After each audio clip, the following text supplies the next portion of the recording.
5 राज्यों में विधानसभा चुनाव के बाद अब 75 राज्यसभा सीटों के लिए द्विवार्षिक चुनाव की प्रक्रिया तेज हो गई है। इसी के साथ ही भारत के अगले राष्ट्रपति को लेकर राजनीतिक गलियारों में फुसफुसाहट शुरू हो गई है। हालांकि राष्ट्रपति चुनाव जुलाई के मध्य में होंगे, लेकिन अटकलों का दौर अभी से आरंभ हो गया है।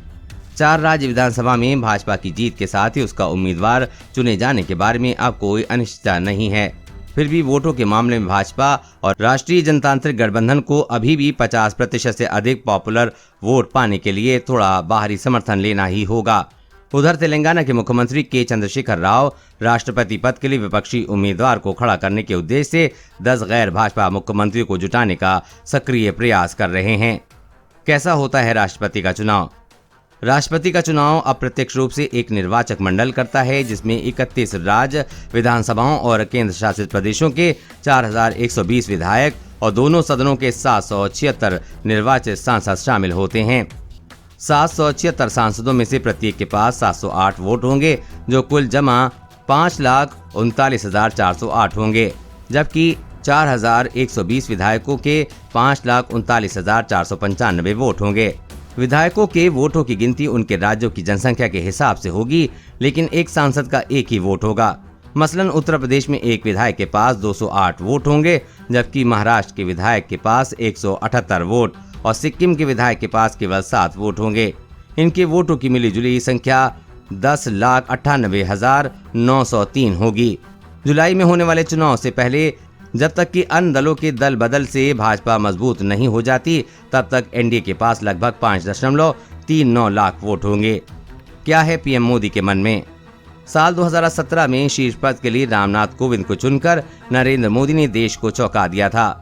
कोविंद दौड़ में शामिल नहीं थे, न ही किसी ने उनके बारे में विचार किया था, लेकिन मोदी ने बिहार के तत्कालीन राज्यपाल को चुना, जो एक लो प्रोफाइल दलित नेता थे। राज्यसभा में वो बैक बेंचर थे और उन्होंने 1998 से 2002 के बीच भाजपा के दलित मोर्चे का नेतृत्व किया। हालांकि कम ही लोग जानते हैं कि उनके राष्ट्रीय स्वयंसेवक संघ से मजबूत संबंध थे और उन्हें जनता की भलाई के लिए अपने पूर्वजों का घर संघ परिवार को बहुत पहले ही दान कर दिया था। पद की दावेदारी में कोविंद की जाति भी भारी पड़ी। इस बात से कोई सहमत हो या न हो, लेकिन इस चुनाव में जाति ने एक जबरदस्त भूमिका निभाई, क्योंकि प्रधानमंत्री मोदी देश में दलितों को एक संकेत देना चाहते थे। विशेष रूप से गुजरात में, जहां साल 2017 के अंत में विधानसभा चुनाव होने वाले थे। कोविंद का ताल्लुक कोली समुदाय से है, जो गुजरात के मतदाताओं का लगभग 24% है। गुजरात में कोली समुदाय पाटीदारों के विरुद्ध होने लगा था। गुजरात विधानसभा चुनाव के बाद मोदी की आशंका सच हो गई, क्योंकि वहां भाजपा 99 सीटों के साथ मुश्किल से बहुमत हासिल कर सकी थी। दिलचस्प बात यह है कि गुजरात में कोली समुदाय को अन्य पिछड़ा वर्ग की श्रेणी में रखा गया है, जबकि केंद्र उन्हें अनुसूचित जाति के रूप में मानता रहा है, खासकर दिल्ली, मध्य प्रदेश और राजस्थान में।